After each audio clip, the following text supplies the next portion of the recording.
Et non seulement il était l'un des 36 Nistarim, c'est-à-dire qui sont cachés, mais en plus il était le Roche, il était le chef des 36. Le Pachout. Une fois, ils sont venus en rêve au Chacham Yehuda Ptaya. On a raconté quelques histoires sur lui. Il y a pas longtemps, c'était Saïloula lui aussi. Et on lui est venu en rêve, on lui a dit, c'était à l'époque, Yehuda Ptaya, il était âgé à l'époque de la Deuxième Guerre mondiale. Très âgé, il est parti très peu après. Et on lui a dit que pour éviter que les nazis ils arrivent en Israël, on lui disait que la personne qui pouvait empêcher ça, c'était Chacham Menachem Menaché. Qu'il aille le voir, qu'il aille lui demander d'agir, de faire quelque chose. Il a été le voir, et il a réuni toute sa communauté, pas à Sukkot, hors de la fête de Sukkot, avec les Arba Taminim. Parce que c'était pas à Sukkot cette histoire-là, ça s'est passé hors de la fête de Sukkot, à une autre période de l'année, je ne sais pas à quelle période.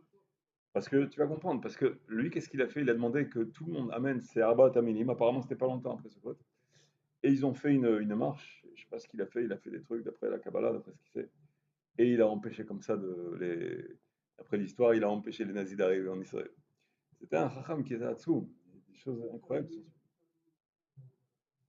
Je sais pas, je m'en rappelle plus. Je sais qu'ils ont passé conseil avec le cher ici, le imam. C'est connu cette histoire. Il a coopéré avec le nazi. Il y a des histoires aussi vraiment incroyables sur lui. Il était en Turquie, pendant qu'il était en Turquie, il a dû servir à l'armée en Turquie. Et là-bas, il y a un officier très haut gradé qui habitait donc dans le camp. Et il a dû une fois, je ne sais pas, lui amener quelque chose. Et là-bas, il vivait avec sa famille et sa fille est tombée amoureuse de Chacham Menachem Mendelssohn.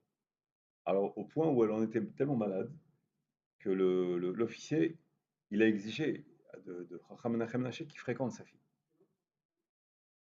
Non, j'ai lu en hébreu. J'ai lu en hébreu, je dois voir chez moi, sur sa vie.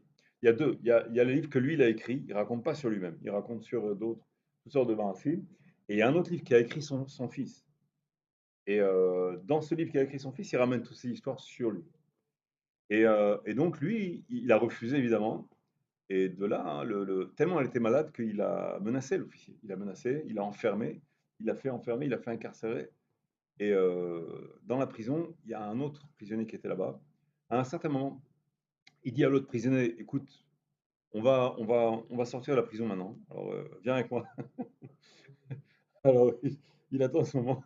Je lui dis, ah, viens avec moi, viens. Et il ouvre la porte, il n'y a personne. Il passe tout le camp.